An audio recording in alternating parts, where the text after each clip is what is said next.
నమస్తే, welcome to special debate. నేను Monica. అదే బలుపు, అదే అక్కసు. ఇండియాపై విషం నింపడమే లక్ష్యంగా అడుగులు వేస్తోంది పాకిస్తాన్. స్వాతంత్ర దినోత్సవం రోజు కూడా పాత పాటే పాడారు ప్రధాని షహబాజ్ షరీఫ్. సింధు జలాల ఒప్పందం విషయంలో రెచ్చిపోయారు. తమకు దక్కాల్సిన ప్రతి నీటి బొట్టును రెడ్ లైన్ గానే పరిగణిస్తామని పిచ్చి ప్రేలాపనలు చేశారు. తమ నీటి హక్కులను కాలరాసేలా భారత్ ఎలాంటి చర్యలకు పాల్పడినా గట్టిగా బదులిస్తామని ప్రగల్భాలు పలికారు.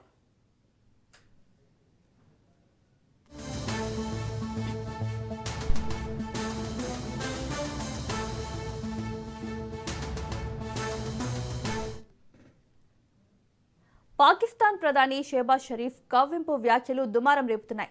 దేశ సార్వభౌమత్వానికి, రక్షణ ప్రయోజనాలకు ముప్పు వాటిల్లితే చూస్తూ ఊరుకునేది లేదన్నారు షహబాజ్ షరీఫ్. భారత్తో జరిగిన ఘర్షణల్లో తామే గెలిచామంటూ పాక్ ప్రధాని అసత్యాలు వల్లవేశారు. అందువల్లే సింధు జలాలను భారత్ ఏకపక్షంగా నిలిపివేసిందని నిరాధార ఆరోపణలు చేశారు షహబాజ్ షరీఫ్.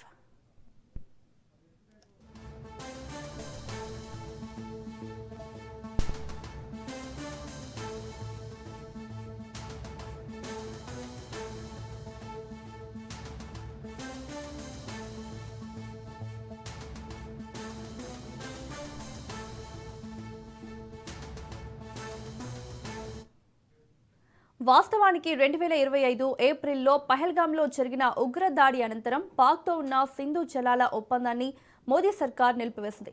దీంతో అక్కడ వ్యవసాయంతో పాటు తాగునీటిపై తీవ్ర ప్రభావం పడుతోంది. నీరు, రక్తం కలిసి ప్రవహించలేవని భారత్ తేల్చి చెప్పింది. సీమాంతర ఉగ్రదాడులను ఆపితేనే సింధు జలాల అంశంపై ఆలోచిస్తామని స్పష్టంగా చెప్పింది.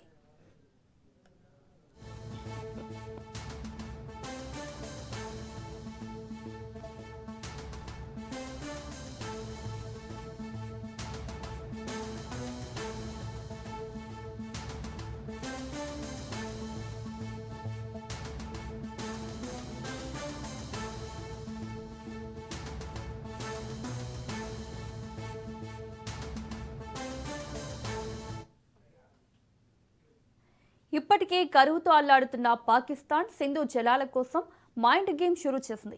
కొద్ది రోజులుగా ఇండియా, పాకిస్తాన్ మధ్య సింధు జలాల ఒప్పంద వివాదం ముదురుతోంది. ఉగ్రవాదాన్ని నిర్మూలిస్తేనే నీళ్లంటోంది మోదీ సర్కార్. సింధు జలాల ఒప్పందాన్ని దుర్వినియోగం చేయడంపై భారత్ మండిపడుతోంది.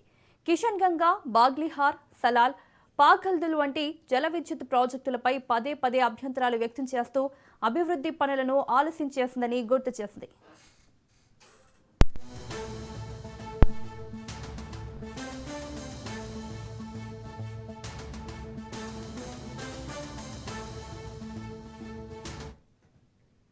సింధు జలాల ఒప్పందం విషయంలో రెచ్చిపోయారు పాకిస్తాన్ ప్రధాని షహబాజ్ షరీఫ్. తమకు దక్కాల్సిన ప్రతి నీటి బొట్టును రెడ్ లైన్ గానే పరిగణిస్తామని ప్రేలాపనలు చేశారు. ఇక ఇదే అంశానికి సంబంధించి చర్చించడానికి డిబేట్లో పాల్గొంటున్నారు విశ్లేషకులు మురళీ మనోహర్ గారు. నమస్తే సార్. నమస్తే సార్, సింధు జలాల విషయంలో పాకిస్తాన్ ప్రధాని మరొకసారి భారత్ పైన అక్కసైతే వెళ్ళగక్కారు. సో సింధు జలాల విషయంలో ప్రతి నీటి బొట్టును రెడ్ లైన్ గానే పరిగణిస్తామని చెప్పి కవ్వింపు వ్యాఖ్యలు చేస్తారు. సో ఈ వ్యాఖ్యలను ఏ విధంగా చూడాలి?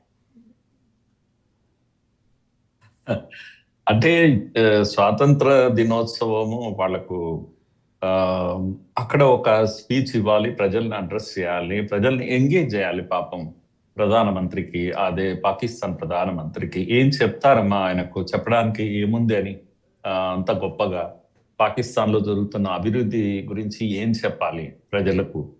ఆయనకు మార్గదర్శనం చేయడానికి మార్గం ఎక్కడిది? అసలు ఏం బలూచిస్తాంలో అంతా బాగుంది అని చెప్తాడా, లేకపోతే పిఓకేలో ప్రజలు వెలిగిపోతున్నారు అక్కడ అని చెప్తారా? ఏమో పఖ్తూన్ ఖైబర్ దగ్గర అంతా బాగుంది, ఎలాంటి యుద్ధం లేదని చెప్తారా?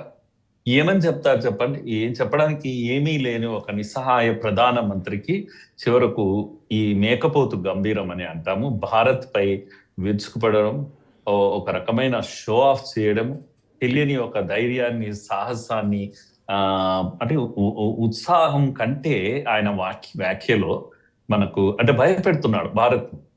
ప్రతి నీటి బొట్టు మాకు ఒక రెడ్ లైన్ తో సమానం అని. ఏం చేస్తారు? నీటి బొట్టు, ప్రతి నీటి బొట్టు ఏం ఆపగలడా? పట్టి తీసుకోగలడా ఇండియాతో? ప్రతి నీటి బొట్టు రెడ్ లైన్ తో సమానం అనే ఆ కామెంట్ ఎందుకు అంటే దీంట్లో ఆయనలో ఉత్సాహం కాదు. ఇప్పుడు అక్కడ ఆ జెండా వందనం ఏదైతే జరుగుతుందో అక్కడ ఆ ప్రజలను ఉద్దేశించి ఆయన మాట్లాడుతూ ఈ యొక్క తన భయాన్ని ఇంకో రూపంలో వ్యక్తం చేస్తున్నాడు ఆయన. అంతకన్నా మనం అనడానికి ఇంకేమీ లేదు. ఎందుకు ఇప్పుడు ఈ సింధు జలసంధి ఇండస్ వాటర్ ట్రీటీ అంటాము మనము, చాలా ఫేమస్ గా IWT అని పిలుస్తూ ఉంటాం. ఎందుకు మనము అకస్మాత్తుగా రద్దు చేసుకున్నాము? మరి ఎన్ని దశాబ్దాలుగా 1960లో కుదిరిన ఒప్పందాన్ని ఇప్పటి వరకు ఎన్ని యుద్ధాలు చేశాము మనం? గతంలో జరిగిన ఏ యుద్ధంలో కూడా నీటి గురించి మనం మాట్లాడలేదే. మరి ఇప్పుడెందుకు వచ్చేసింది ఈ సమస్య? అంటే ఎంతో సహనంతో, ఎంతో ఓపికతో ఉండే భారత్ బలహీనమైన భారత్ కాదు, ఇది చాలా బలమైన భారత్. ఆయనకు అర్థం కావట్లేదు. ఆపేసుకో, నీ ఉగ్రవాదాన్ని ఆపేసుకో అని చెప్పాలి. ఇప్పుడు కూడా మనం ట్రీటీ అది రద్దు చేసుకున్న తర్వాత కూడా భారత ప్రభుత్వం ఏం చెప్పింది వాళ్లకు? మీరు water and blood can flow together అని చెప్పేశారు. నీళ్లు తర్వాత రక్తము కలిసి ప్రవహించలేవు అంటే అర్థమైందంటే మేము నీళ్లు ఇస్తున్నాం, మరి మీరేమిస్తున్నారు? రక్తపాతం చేస్తారా? పెహల్గామ్ లో అమాయకమైన టూరిస్టులను చంపేస్తారా వచ్చి? ఎన్నిసార్లు? ఒకసారి, 2 సార్లు మీ దాడులు? దేశంలో ఎన్ని ప్లేసెస్ లో మీరు బాంబులు పెట్టి మనుషులను, అమాయక ప్రజలను చంపేశారు? ఇది మీ యుద్ధ రీతి కాదా? అంటే అంత అమాయకుల ప్రపంచం ప్రజలందరూ కూడా ఏం తెలియదా? మరి మీరు ఇచ్చే రక్తానికి మేము ఇవ్వాలి? నీళ్ళు ఇవ్వాలా మీరు తాగడానికి, మీరు బ్రతకడానికి? అందుకే మోడీ గారు చాలా మంచి మాట చెప్పారు, నీళ్లు రక్తము కలిసి ప్రవహించవు అని. అంటే నీ రక్త ప్రవాహము, నీ రక్త దాహము ఆపేసుకో వచ్చేసి. ఇప్పటికీ 4 లెటర్స్ రాశారు వాడు, అయ్యా నీళ్లు వదలండి, మాకు నీళ్లు వదలండి అని రాస్తున్నా. ప్రతి లెటర్ కూడా మన సమాధానం ఒకటే సమాధానం, ఆపేయండి ఉగ్రవాదం, ఆపేయండి ఉగ్రవాదం అని. మరి మీరు ఆపాలి కదా. కనుక ఈ సమస్య ఎవరిది అండి? ఈ సమస్య పాకిస్తాన్ది. పాకిస్తాన్ కల్పించుకున్న సమస్య, తానంత తాను క్రియేట్ చేసుకున్నటువంటి సమస్య. అందుకే ఏం చేయాలో తెలియక పాపం పాకిస్తాన్ ప్రధాని ఈ విధంగా మాట్లాడారు. అందరినీ మనం 2 నాలుకల ధోరణి అంటాం, పాకిస్తాన్ 10 నాలుకల ధోరణి అని మనం అనాల్సి వస్తుంది. కనుక నువ్వు చేసుకున్న పాపం నువ్వు అనుభవిస్తున్నావు పాకిస్తాన్. కనుక దీన్ని నేను ఆయన యొక్క మాటలను ఈ విధంగా చూస్తున్నానమ్మా. 5 నదులు మన దగ్గర, మన భూభాగం నుంచి ప్రవహించి పాకిస్తాన్కి వెళ్తూ ఉంటే 1962లో ఎంతో ఉదారంగా, ఎప్పుడు కూడా చట్టం అనేది ఏ ట్రీటీ అయినా కూడా ఏకపక్షంగా ఉండదమ్మా. ఇప్పటికి కూడా మొన్న పార్లమెంట్ లో కూడా మోడీ గారు మాట్లాడారు, 1960లో జరిగిన ఒప్పందంలో ఎంత దారుణమైన ఒప్పందం అది అనే విషయం చెప్పారు నెహ్రూ గురించి. ఇదో ఉదారవాదానికి ఒక అంతు ఉంటుంది.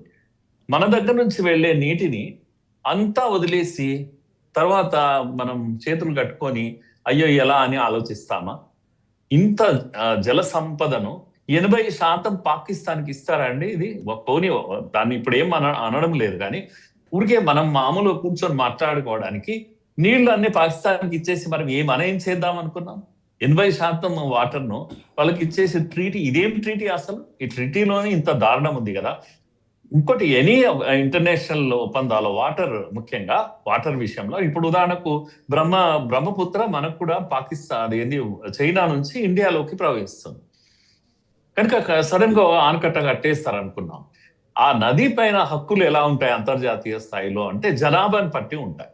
జనాభా చైనా జనాభా, ఇండియా జనాభా, దాన్ని డివైడ్ చేస్తాం. కనుక పాకిస్తాన్ జనాభా ఎంత, ఇండియా జనాభా ఎంత? ఏ మూర్ఖుడిని అడిగినా చెప్తాడు కదా మరి. కనుక అది ఉండాల్సింది ఎలా ఉండాలి? 80 ఇండియాకు ఉండి 20%, 10% పాకిస్తాన్కి ఇస్తున్నారంటే there is a meaning in it. అందుకే మోడీ గారు ఏమని చెప్పారంటే చాలా గట్టిగా చెప్పారు.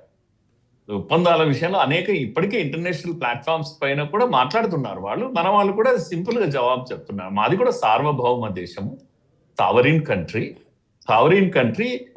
ఏ కంట్రీతో ఇంటర్నేషనల్ అగ్రిమెంట్స్ చేసుకున్నా కూడా, ట్రీటీ చేసుకున్నా కూడా ఒక రైట్ ఉంటుంది సావరిన్ కంట్రీకి. సార్వభౌమత్వం ఉన్న ఒక దేశానికి హక్కు ఏముంటుందంటే, చేసుకున్న ట్రీటీని కంటిన్యూ చేయాలన్నా వద్దా అన్నప్పుడు మన యొక్క దేశానికి నష్టం కలిగించే విషయం ఉంటే రద్దు చేసుకునే హక్కు కూడా మనకు ఉంటుంది. కనుక మేము చెప్తున్నాం ఇప్పటికిప్పుడు రద్దు చేసుకోవాలని కూడా మాకేం లేదు. ఓకే కానీ సార్. మాకు సమాధానం ఇవ్వమని చెప్తున్నాం. ఆ సమాధానం ఇవ్వకుండా ఉగ్రవాదాన్ని మేము ఆపేశామండి, ఇదిగో చూడండి ఎవిడెన్స్ అని పాకిస్తాన్ మన ముందుకు వచ్చింది అనుకోండి, అమానవీయంగా మనం ఏం వ్యవహరించడం లేదు కదా. Okay sir. అలా డిబేట్లో చూస్తున్నానమ్మా నేను. మురళీ మనోహర్ గారు, పాకిస్తాన్తో సింధు జలాల ఒప్పందాన్ని పూర్తిగా రద్దు చేయాలా, లేదంటే ఉగ్రవాదంపై ఒత్తిడి పెంచేందుకు తాత్కాలికంగా నిలిపివేయడం సరిపోతుందంటారా? ఒకటి ఇప్పుడు అయితే మనం భారత్ తీసుకున్నటువంటి స్టెప్ ఏదైతుందో తాత్కాలికమనే చెప్పాం. అంటే ఇది శాశ్వతంగా మనం వాటర్ క్లోజ్ చేస్తామని మనం ఏం చెప్పలేదు ఎక్కడ కూడా. పైగా ఈ ఈ యొక్క నదుల పైన మనం ఇప్పటికే చినాబ్ అనే నది మేజర్ గా ఇప్పుడు మనం పంపించే వాటర్ చినాబ్ నుంచి వెళ్తుంది. చినాబ్ పైన మనం 3 డ్యామ్స్ కట్టాం. బగ్లిహామ్, దూల్ హస్తి, సలాల్ డ్యామ్ అని చెప్పేసి ఈ 3 డ్యామ్లు మనం కట్టాం. ఇవి అన్ని కూడా ఏవి కూడా వాటర్ ను స్టోరేజ్ చేయడానికి కాదు, కేవలము విద్యుత్తును ఉత్పత్తి చేయడానికి మాత్రమే మనం కట్టాం. కనుక ఎంత నిజాయితీగా ఉన్నామంటే, అంటే మనం డ్యామ్స్ కడితే నీళ్లు వెళ్ళవు వాళ్ళకి అసలు. కనుక ఇవి ఓన్లీ కాసేపు తాత్కాలికంగా ఆపి వదిలేసేటువంటి డ్యామ్స్ ఇవన్నీ కూడా. అయితే మొన్న ఈ మధ్యలో మనం క్రస్ట్ గేట్లు ఎత్తేసాం కూడా. జస్ట్ ఫ్యూ మంత్స్ బ్యాక్ లక్షల క్యూసెక్ల నీళ్లు పాకిస్తాన్ కి వెళ్ళాయి. కొందరు విమర్శ కూడా చేశారు అక్కడక్కడ, అయ్యో భయపడ్డారా భారత్ అని చెప్పేసి. కాదు, భయపడి కాదు. మనకు ఈ సిల్టేషన్ ఎక్కువ అయిపోయింది. ఈ హిమాలయన్ డ్యామ్స్ పైన ఎప్పుడు కూడా అంటే హైట్ లో ఉంటుంది. ఇక్కడ మన కృష్ణా గోదావరి లాగా కాదు అవి. కనుక విపరీతమైన మట్టిని తీసుకొస్తాయి. అది ప్రతి ఏడాది మట్టి పూటిక ఎక్కువగా ఉంటుంది, దాన్ని తొలగించే పని కూడా ఉంటుంది చాలా. అలా పూటిక ఎక్కువైపోయి విపరీతంగా ఉన్న సందర్భంలో నీళ్లు అందులో ఎక్కువ ఉండవు. కనుక వదిలేసాము. వదిలేస్తే ఎన్ని నీళ్లు వాళ్ళకి వెళ్ళాయంటే వాళ్ళు తట్టుకోలేని వాటర్ వాళ్ళకు మనం ఇచ్చాము. కనుక మనం మొండిగా ఏమీ లేమి ఎక్కడ కూడా. మనకు అవసరం లేనప్పుడు ఆపేసి తర్వాత వాళ్ళని ఏదో ఇబ్బంది పెట్టాలి, ఆకలితో చావాలి మనుషులు అక్కడ అన్నంత అమానవీయంగా మనం ఏ రోజు కూడా మనం వ్యవహరించలేదు, ఇప్పుడు కూడా వ్యవహరించడం లేదు. పాకిస్తాన్ కు రిపీటెడ్ గా మనం ఒకటే మాట చెప్తున్నాం, మీరు ఆపేసేయండి, ఉగ్రవాదాన్ని ఆపేయండి, నదీ జలాల విషయంలో మనము సంధి రివ్యూ చేసుకుందామని కూడా చెప్పాం మనం. కనుక పునఃసమీక్ష చేసుకునే హక్కు మనకుంది, పాకిస్తాన్ కూడా ఉంది. కనుక మీరు వెంటనే ఏం చేయాలి, మనం ఆ పని మనం పూర్తి చేసి, ఉదాహరణకు మనం పెహల్గాం తర్వాత ఆపరేషన్ సింధూర్ మనం దాడులు చేశాం. 9 స్థలాల్లో ఉగ్ర వీటిపైన స్థావరాల పైన మనం దాడులు చేశాం, విధ్వంసం చేశాం. కనుక పాకిస్తాన్ ఏమంటుంది ఇప్పుడు షహబాజ్ నిన్న స్టేట్మెంట్ లో అంటే, మేము మొన్నటి యుద్ధంలో పెహల్గాం దీని తర్వాత మేము ఆ యుద్ధంలో మిమ్మల్ని ఓడించాం, అందుకే మీరు తట్టుకోలేక మీరు ఏం చేశారు అంటే నా సింధు జలాలను ఆపారు అని. ఇలా వ్యవహరిస్తుంది పాకిస్తాన్.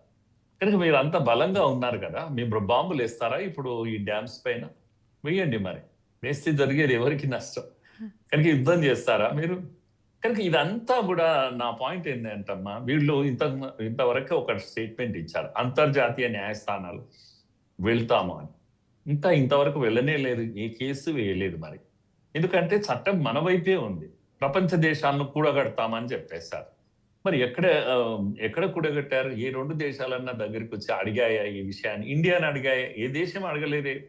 లష్కర్ తోయిబా యొక్క స్టేజ్ పైన ఆ మునీర్ అనేవాడు కూర్చొని మాట్లాడతాడు ఇప్పటికి కూడా.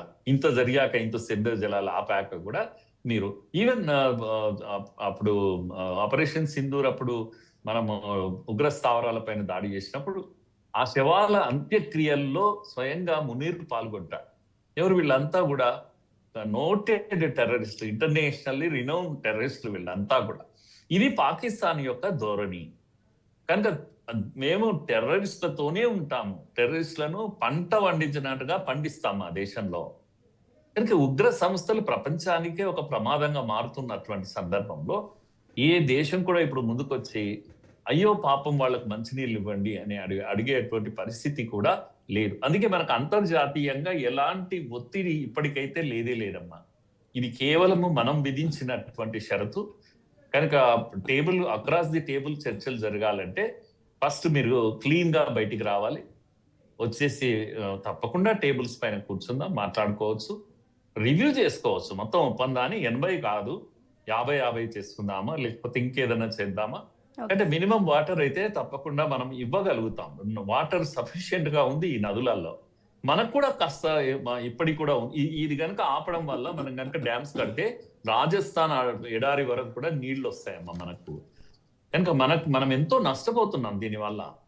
కనుక మనము ఇప్పట్లో అనలేదు కానీ భవిష్యత్తులో నిజంగా అయితే శాశ్వతంగా కూడా ఆపేసి నీళ్లు తరలించుకోవాలి. వాస్తవంగా మన అవసరాలు అంత ఉన్నాయి కనుక. ఓకే సో ఇప్పటికైతే మనం ఆ విధంగా ఎలాంటి నిర్ణయం తీసుకోలేదు, తాత్కాలికమే ఇప్పటికీ. Okay sir, thank you sir. Special డిబేట్లో పాల్గొని మీ అభిప్రాయాన్ని మాతో షేర్ Thanks, చేసుకున్నందుకు thank you so much sir. ఇది వాళ్ళ స్పెషల్ డిబేట్. చూస్తూనే ఉండండి రాజ్ న్యూస్.